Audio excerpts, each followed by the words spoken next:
Welcome to மாயா பஜார். இன்றைக்கு நாம் பார்க்கும் ரெசிபி பச்சை மொச்சை பாவக்காய் குழம்பு. குக்கரில் 3/4 டம்ளர் தண்ணி ஊற்றி உப்பு போட்டிருக்கேன். இது பச்சை மொச்சை சீசன். மொச்சையை தோலை உரிச்சிட்டு குக்கரில் போட்டு ஒரு விசில் விடுவோம். புளி ஒரு எலுமிச்சம்பழ அளவு சுடுதண்ணியில் போட்டு ஊற வச்சுருக்கேன். இதை நம்ம கரைச்சி ஃபில்ட்ரு பண்ணிக்குவோம். 10 சின்ன வெங்காயத்தை நல்லெண்ணெய் 2 டீஸ்பூன் போட்டு ஃப்ரை பண்ணியிருக்கேன்.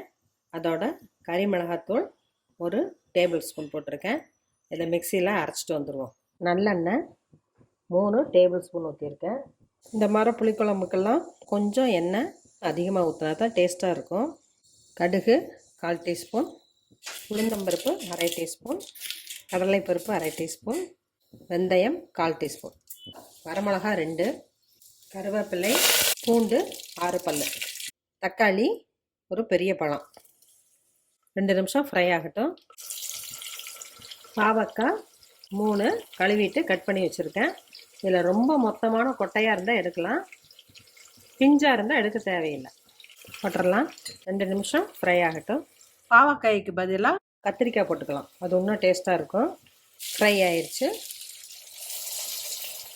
அரைச்சி வச்ச மசாலாவை ஊற்றிடலாம். புளி கரைசல், கொஞ்சம் தண்ணி, அரிசி கழுவுனா கழுநீர் கூட ஊற்றலாம். 1/4 டீஸ்பூன் மஞ்சள் தூள். இந்த கன்சிஸ்டன்சி இருக்கணும். கொதிக்கிறப்ப கெட்டியாயிரும்.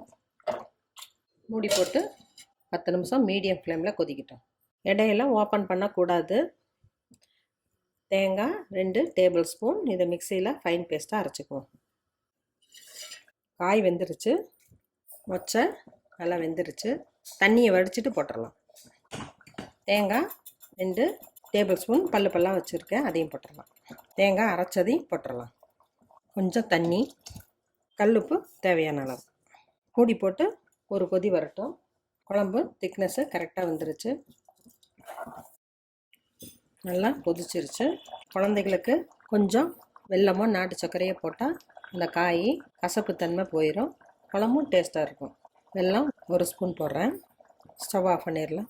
பச்சை மொச்சை பாவக்காய் குழம்பு ரெடி ஆயிடுச்சு. சூடான சாதம், சப்பாத்தி எல்லாத்துக்குமே இந்த குழம்பு காம்பினேஷன் ரொம்ப நல்லாயிருக்கும். செஞ்சு பாருங்கள், சாப்பிட்டு பாருங்கள். தேங்க்யூ.